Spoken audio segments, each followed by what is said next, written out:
Então vamos lá, gente, vamos dar continuidade na nossa aula da semana passada. Dessa vez a gente começa a falar na conservação dos alimentos, né? Então, o que é importante a gente lembrar? Bom, é importante também a gente lembrar do histórico disso tudo, né? Então, por exemplo, como que começou a conservar o alimento, né? Quem que começou? Quem que entendeu que era possível ele conservar, desculpa.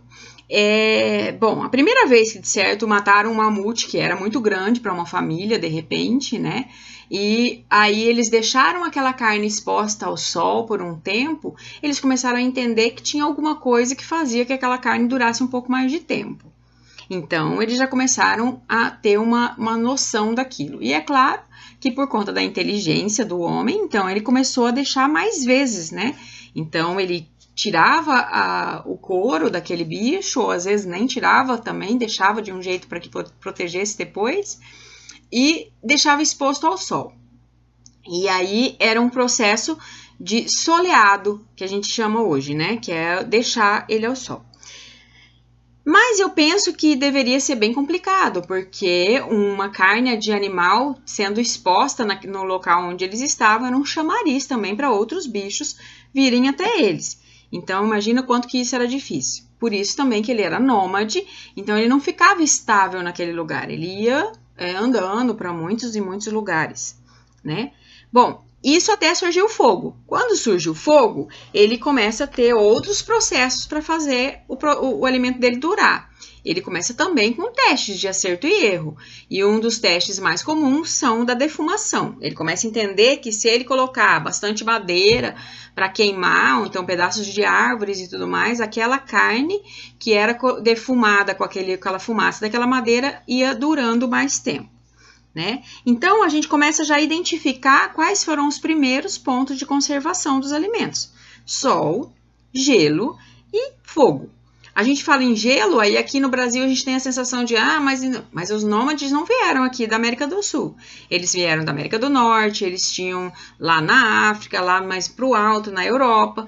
Então, onde tinha também uma conservação pelo gelo, né? Então, onde estava muito frio, gelava, colocava esse alimento no gelo e esse alimento durava mais tempo. Já era uma coisa interessante. E aí entra aquela história dos paleolíticos, né? Os paleolíticos, os homens paleolíticos, eles já estavam numa construção, né?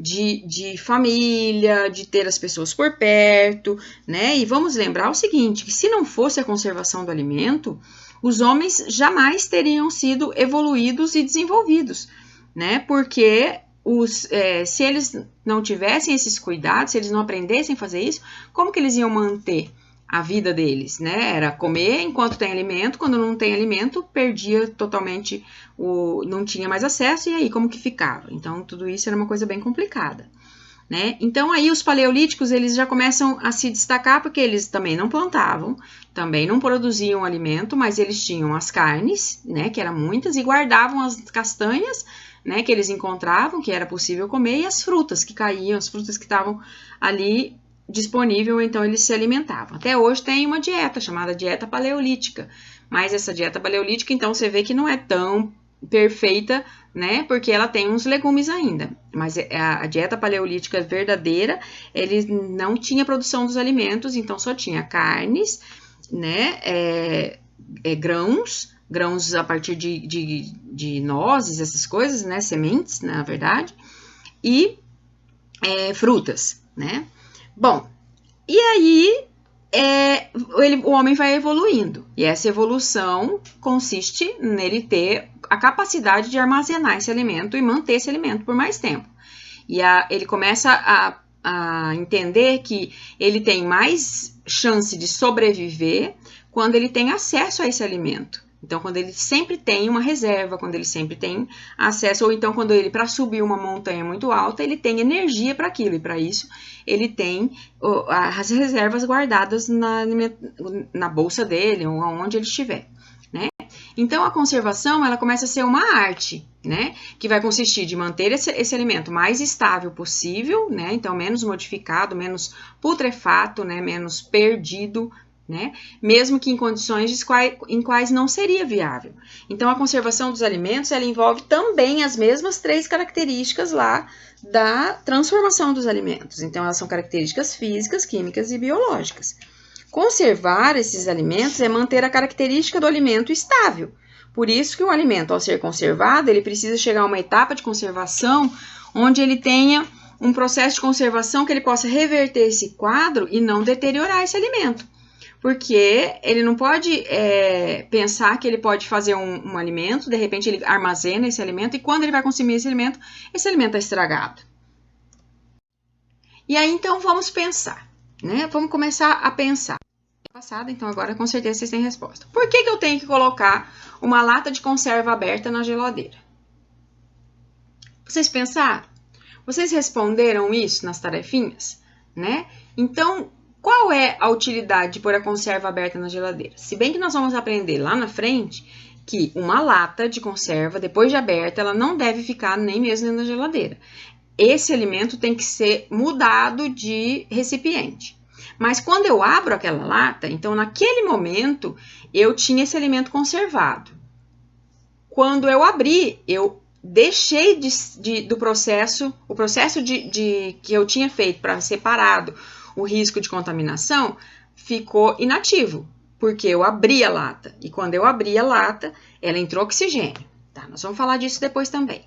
Porque as frutas vão escurecer com o passado das horas ou após terem sido cortadas? É muito comum, a gente está fazendo uma salada de fruta, quando você corta a maçã, na hora que você terminou de cortar a maçã já está escurecendo, a banana já está ficando mais escura, e assim a gente vai vendo todas essas modificações.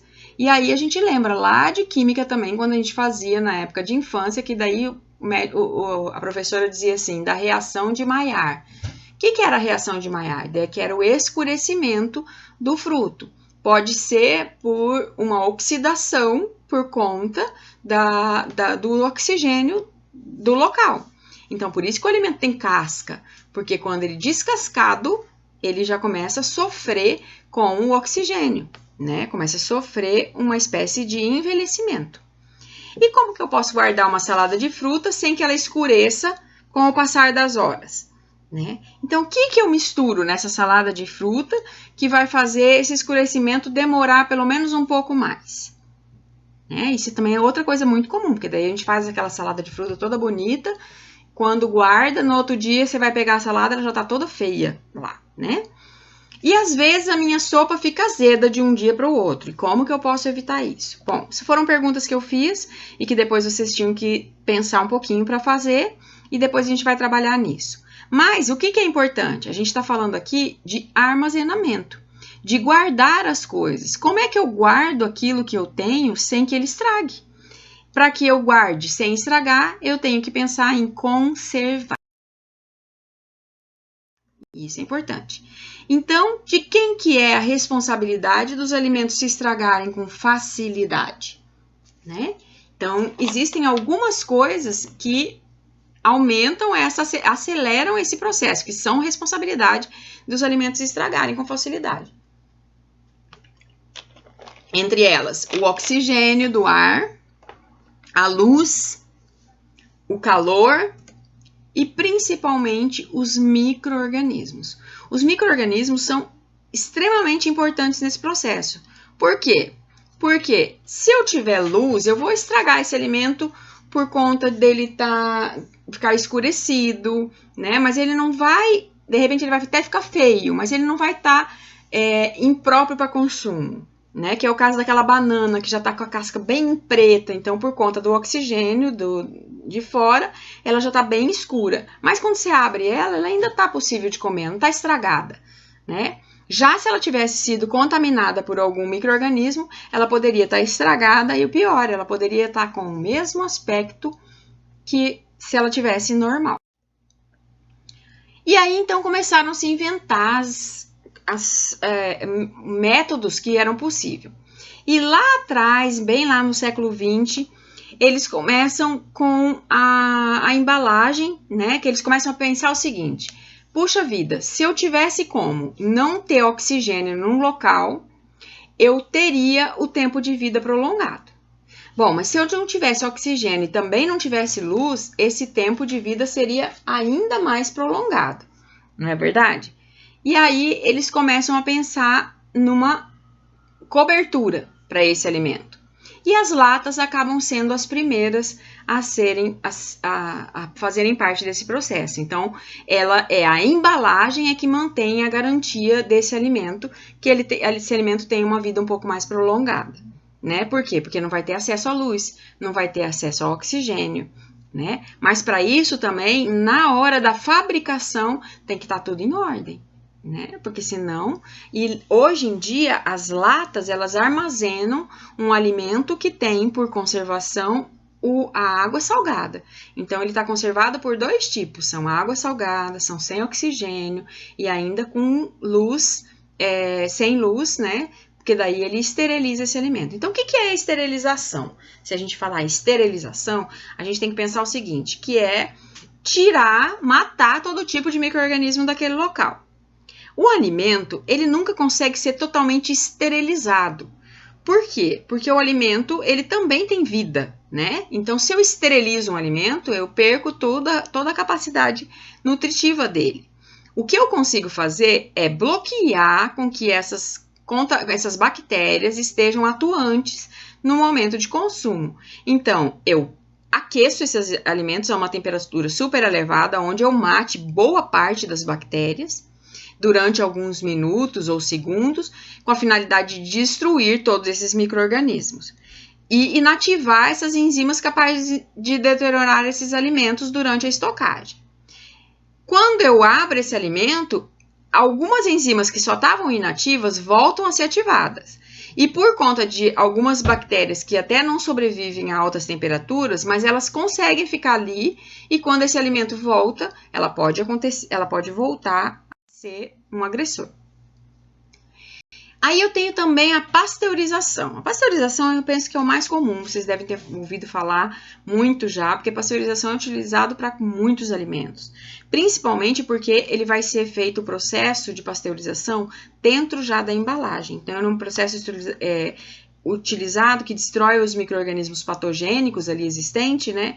E ele também faz a mesma coisa, aumenta a temperatura muito alta, né, inferior, ele vai expor, né, a temperatura bem no ponto de ebulição e de repente ele vai fazer um resfriamento súbito. Então vamos supor que é o leite. Qual que é a temperatura de ebulição do leite, né? Então aí vai ver lá que é 120 graus Celsius, não sei, estou chutando aqui.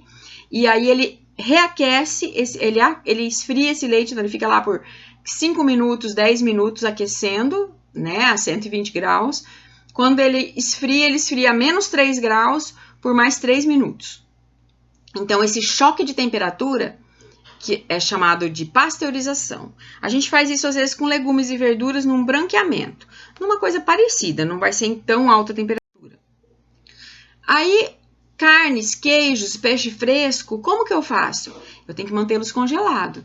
Por quê? Quando eu congelo uma carne, ela também não vai ter aquele aspecto de novo de... ela vai ter algumas enzimas que vão começar a atuar nela depois disso, né? Então, é importante que eu também tenha a consideração tudo isso. Então, eu tenho alguns outros processos que mantêm esse alimento igual. Como que eu faço para manter esse alimento igual? Eu acabei de comprar uma carne, eu vou fazer ela para jantar, eu guardo ela num processo de refrigeração.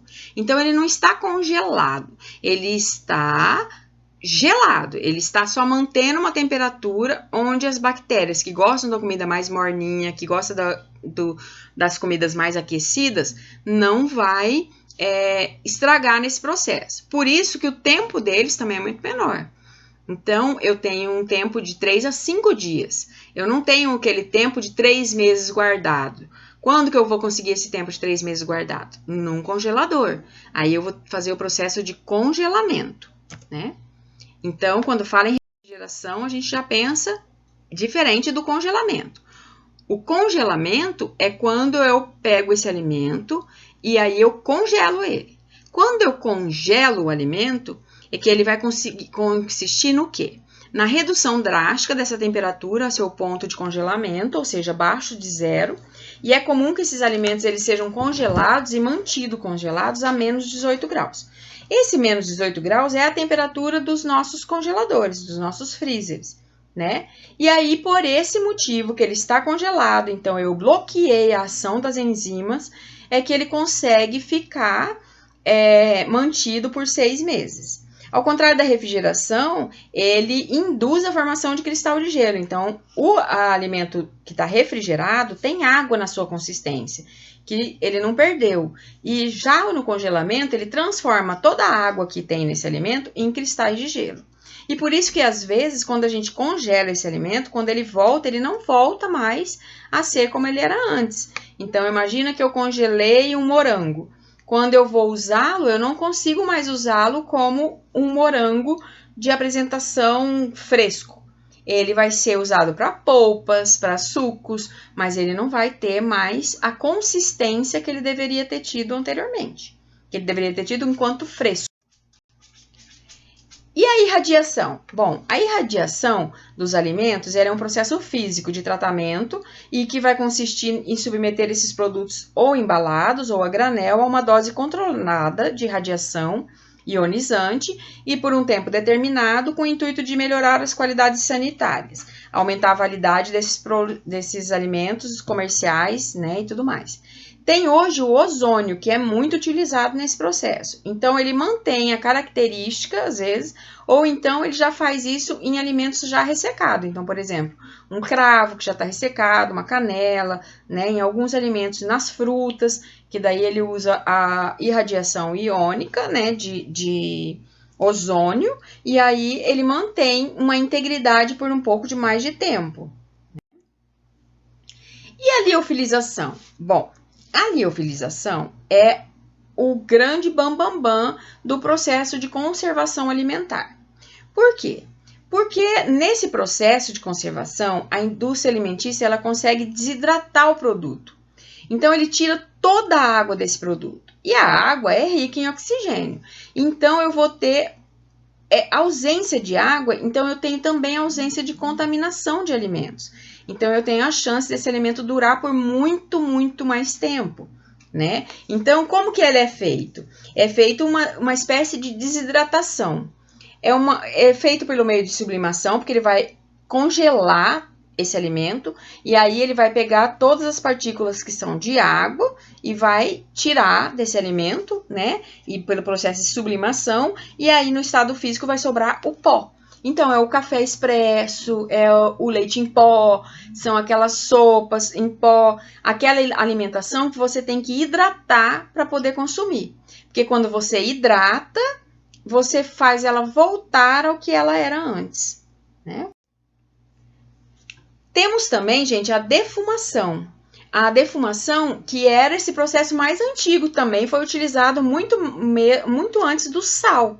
A defumação era a fumaça que eles conseguiam fazer. E então eles descobriram que dentro da caverna, quando se fazia aquela fumaça e que aquela fumaça de lenha queimando tinha carnes ali exposta, aquelas carnes duravam por mais tempo.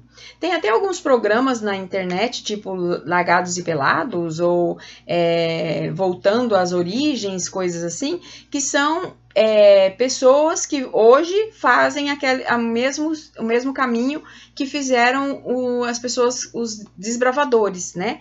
E aí, um dos processos que eles utilizam a hora que faz fazer essa fumaça, quando eles conseguem uma caça, alguma coisa assim, expor, então, esse alimento a essa fumaça para que ela aguente por mais tempo, né? Então, aí ela acaba melhorando, né? E às vezes até modificando seu sabor por conta do tipo de madeira, do tipo da casca. Que é o que acontece hoje quando a gente faz um churrasco, por exemplo, né? E que na hora, é lógico que o churrasco não é feito para defumar, né? Mas dependendo da madeira que eu uso, é o que ele vai ter um gosto diferenciado. Então, por isso que, por exemplo, uma das comidas mais caras do mundo, que é a pata negra, né? Que é um pernil de porco, que inclusive está aqui nessa foto, né? Nessa ilustração. Ele é uma pata um pernil, né, do porco, que já é um pernil bem grande e tudo, e que ele fica por volta de 4 anos ali sendo feito o processo de defumação na temperatura correta, com os sabores das plantas que são colocadas para aromatizar isso daí. E isso tem que ser feito de forma lenta, gradativa, para que esse alimento não estrague ao longo do tempo, né? Então, ele vai ficar ali nesse processo de 4 anos, mas ele vai durar mais tempo, né? E ele não vai estragar se ele fosse um processo que for... Vamos supor que ele tá mantendo numa temperatura X e aí, por algum motivo, tem um autoaquecimento, alguém esquece, um negócio tem um incêndio, alguma coisa assim. Esse autoaquecimento já danifica todo aquele produto, porque vai fazer a assagem ao invés de fazer a fumagem, tá? Outro processo conhecido também é o de salga ou cura, né? Que também a pata negra também entra nesse processo de salga, porque também é feito um processo de salgamento em alguns, né? Mas o salga e o cura é aquela que eu falei, o soleado, né? Que é deixar ali, deixar que o sódio haja. E alguns não é só o sódio, ele também é adicionado de nitratos e nitritos, que inclusive são péssimos para a nossa saúde e que são a base toda dos alimentos embutidos, né? Quando a gente fala alimentos embutidos, a gente está falando em salsicha, linguiça, mortadela, todos os alimentos que são embalados nessa forma, né? Que tem essa forma de embutidos, né? Então, esses embutidos, eles sofrem um processo de salga ou de cura e que são adicionados nitratos e nitritos e que melhoram sua conservação, modifica sua aroma, sabor, cor e tudo mais, por isso que a gente vê que salsicha é meio laranja e por aí vai, com os condimentos, inclusive, de coloração e tudo que pode ser feito, inclusive de forma sem ser natural, né? E também tem os outros com natural também. Então, é o processo do bacalhau, que também é o de salga do bacalhau, e que faz com que aí ele acabe durando mais tempo. O vídeo já tá com 21 minutos, deixa eu correr aqui então, né? A modificação de atmosfera, que também é muito utilizada para conservação de embutidos, mas ela também é utilizada para evitar a deterioração facilitada pelo produto. Então, se eu embalo a vácuo, eu faço com que esse alimento tenha uma durabilidade menor, porque eu tiro o acesso ao oxigênio, né, e a ação do gás carbônico também nesse alimento. Então, às vezes, o processo passa por um processo de pasteurização, ou então passa por um processo de adição de nitrato e nitrito, e depois ainda, para que ele mantenha mais tempo, ele também faz um processo de embalagem que é a vácuo, né? A embalagem que tira todo o oxigênio, então ele fica ali por mais tempo. Que hoje as carnes também estão utilizando esse processo. Ligar os alimentos que vocês mais usam com as suas técnicas de conservação, as técnicas de conservação que vocês mais usam também. Né? E aí, então, já que você já pensou nas suas respostas, vamos lá. Por que eu tenho que ter alimentos na geladeira? Porque a conservação dos alimentos é atualmente uma das temáticas mais importantes da vida industrial. Então, existem várias técnicas de conservação de alimentos que são utilizadas em diversas tecnologias e é importante, muito importante, que na informação dos rótulos tem que estar toda essa observação de tudo que acontece, tudo que foi adicionado, tudo que foi colocado no meu alimento. Faz um testezinho hoje, pega lá, ó, agora vocês vão fazer as dúvidas pra gente fazer na nossa aula, né? E aí pega lá um alimento que de repente você gosta muito de consumir e leia o rótulo dele. E se no rótulo dele tem escrito alguns aditivos ou alguns nomes diferentes, anota, procura na internet e veja o que é possível você identificar, tá bom? Então, obrigada, um beijo para vocês e até quinta-feira, quando a gente vai fazer de novo uma aula online, tá bom? Um beijo para vocês. Tchau!